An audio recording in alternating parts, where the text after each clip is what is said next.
Vamos para a Rússia. Quero saber da Rússia, professora. Subimos um patamar em relação ao que vinha sendo a guerra ali na Ucrânia. Há risco de uma terceira guerra mundial? Volta a se falar nisso agora, né? Conta para a gente o que está acontecendo. Subimos, acho que mais do que um patamar, Thalita.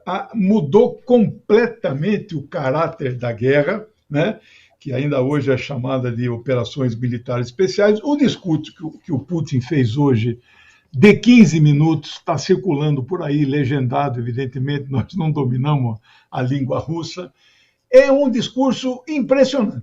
É um discurso de um grande estadista e é um discurso de alguém que pode ser classificado de mestre enxadrista internacional. A jogada que ele deu hoje, a peça no tabuleiro que ele mexeu, é impressionante. Na verdade, ele mexeu mais do que uma ao mesmo tempo. No xadrez, você não pode mexer mais do que uma, e eu acho que ele mexeu 3 ao mesmo tempo, né?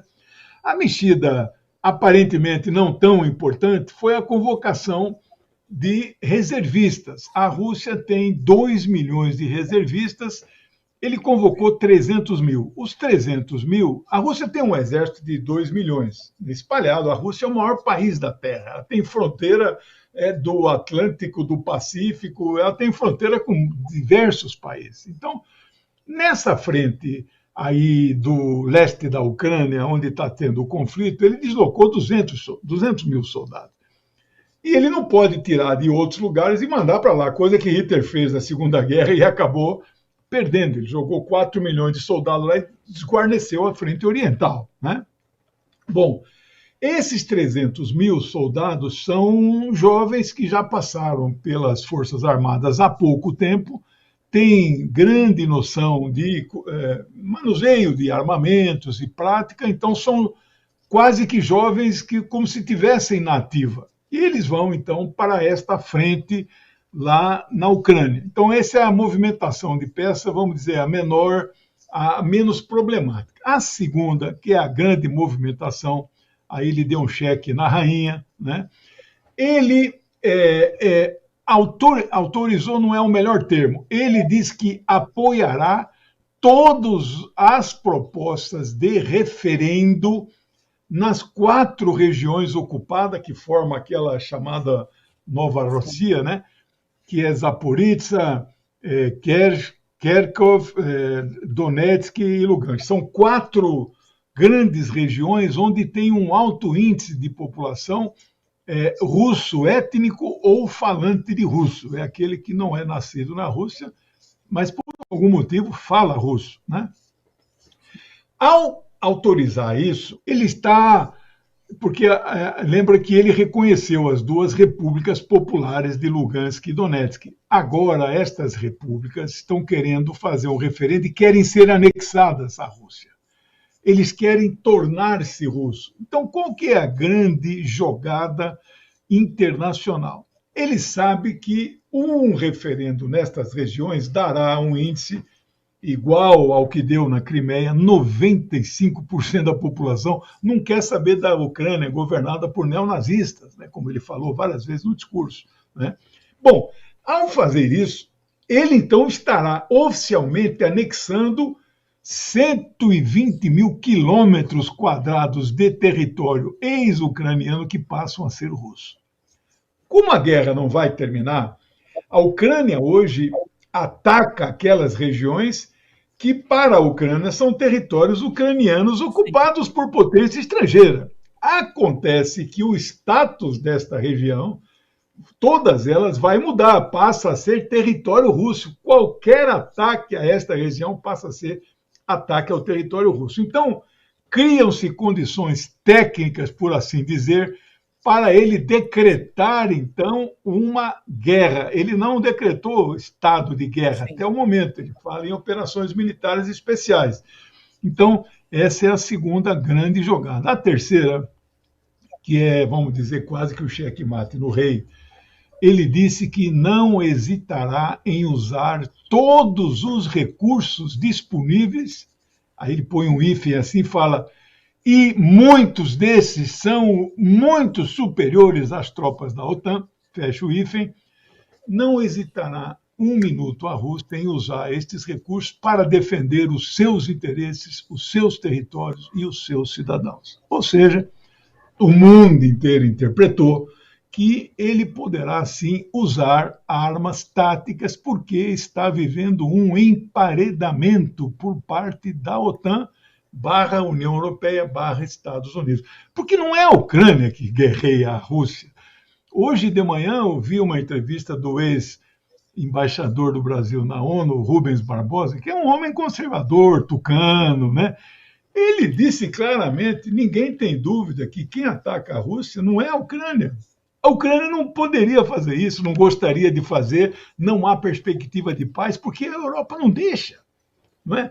A Ucrânia não tem condições de enfrentar a Rússia, então é a OTAN que está enfrentando.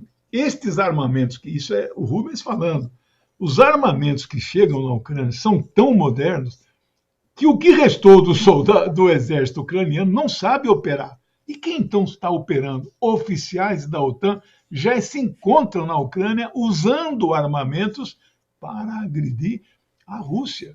Então, mudou completamente o perfil. Eu acabei de ver 5 minutos do discurso do Biden na ONU, ele falou 20, mas estes 5 minutos foram só sobre a Rússia. Claro que ele mente, claro que ele pinta um clima, ele fala da primeira resolução de 140 países, ele não fala da segunda, que foram 99. Então, mudou o cenário, né? E dos 99 países, né, metade disso foram abstenções. Então, ele pinta um clima que o mundo inteiro está contra a Rússia. Não é verdade.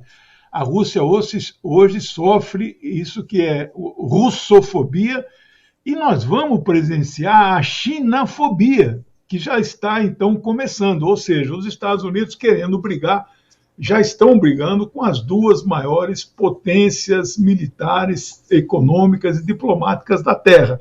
Então, o discurso do Biden, muito ruim, ameaçador, como diz o Rubens Barbosa, não haverá paz. A Ucrânia não está autorizada a assinar nenhum tratado de paz. Ele relembra até nem um armistício. O que é um armistício? Armistício, por exemplo, a Segunda Guerra não teve um tratado, a Primeira Guerra não teve um tratado de paz. A Primeira Guerra teve um armistício, parou de repente e pronto. Né? A Guerra das Coreias também não teve um tratado de paz, houve um armistício. Tecnicamente, inclusive, eles estão até em guerra oficialmente. Né? Então, o Rubens Barbosa fala que nem armistício ele vê no horizonte a possibilidade que isso aconteça hoje naquele conflito. Então, uma situação que vai ficando cada vez mais tensa. Do ponto de vista da União Europeia, a situação vai se agravando. Vocês viram que o Scholz tomou uma decisão ontem, ele desapropriou, é esse o termo técnico, uma empresa de energia russa que atuava em território alemão. Ele fez o que o Evo Morales fez logo que ganhou, você lembra lá, ele nacionalizou, ele desapropriou uma usina da Petrobras, lá o mundo inteiro caiu, né? O Estadão falou assim, não, o Lula tem que invadir a Bolívia, não pode fazer um negócio desse e tal. Ele fez isso. O Scholz, que é considerado um liberal, né? Livre mercado, não pode interferir nas empresas, ele desapropriou uma empresa estrangeira, mas isso de nada adiantará.